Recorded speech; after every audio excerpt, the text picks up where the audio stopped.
I would like to offer a red pill. In 1992, I walked across America on a peace walk protesting nuclear weapon proliferation with 200 idealistic liberals and hippies. I grew up with classical liberal values of peace, anti war, defending the disenfranchised and minorities, and I believe war is human sacrifice. Still believe in these values, but the left today no longer embodies these values. It's another more sinister movement today. I got a degree in political science, international relations, with a focused thesis on modern Russia and communism from a very prestigious liberal university. In school, I entered as a bleeding heart liberal, but after my studies and my thesis in communism and modern Russia, I became a moderate. I actually listened to my conservative classmates. My teachers were all liberal, though they were open minded to civil debate back in the early 90s. The conservative students had powerful voices and arguments about the importance of freedom and limited government. They gave powerful presentations on how communism had failed miserably many times over and how it led to authoritarian governments and enslavements of its people.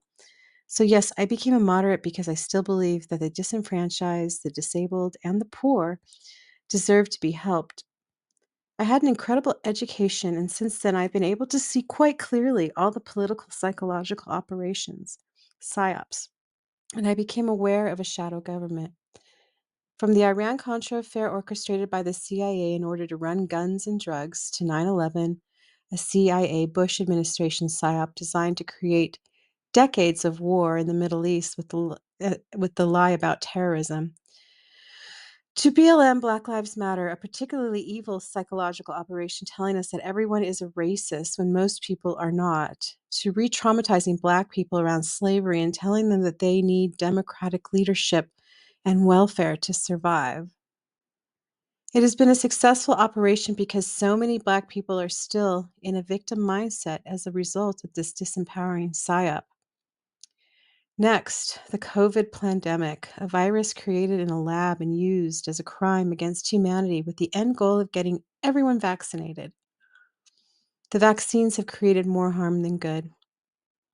To the assassination of the noble Charlie Kirk, a Black stain in our recent history akin to the JFK assassination.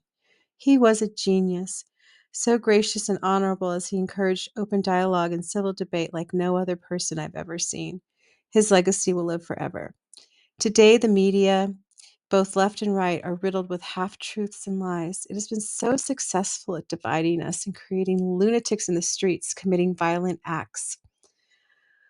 Although both sides are vicious, most of the violence is coming from the left at this time because so many have been brainwashed to hate President Trump. I'm not saying he's a saint. There are no saints in politics, but Trump derangement syndrome is real. Trump is no saint, that's for certain. His alliance with Netanyahu and Israel and the Israeli leaders is criminal. There is a genuine genocide in Gaza, but it's not about Democrats and Republicans. This is an illusion. There are a small number of global elites, also referred to as the deep state. They control all of our major institutions and industries like the media, governments, education, entertainment, big pharma, and corporations. They have an agenda to keep us sick, working all the time just to survive, distracted, addicted, and most of all, to keep us divided. They want endless wars because they're sick, and war is human sacrifice. If we are not healthy or united, they can control us. If we were self sufficient, healthy, and united, their scam would be over.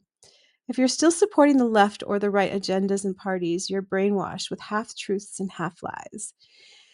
If you're getting your news from the legacy media like CNN, MSNBC, CBS, ABC, New York Times, Wall Street Journal, or Fox News, Newsmax, etc., you're only getting half truths and half lies. I get my news from unbiased sources like Ground News and Straight Arrow News so I can see the whole truth. Please stop hating on each other. Please respect one another, and please start to have civil debate because that's what makes a civilization strong. Thank you.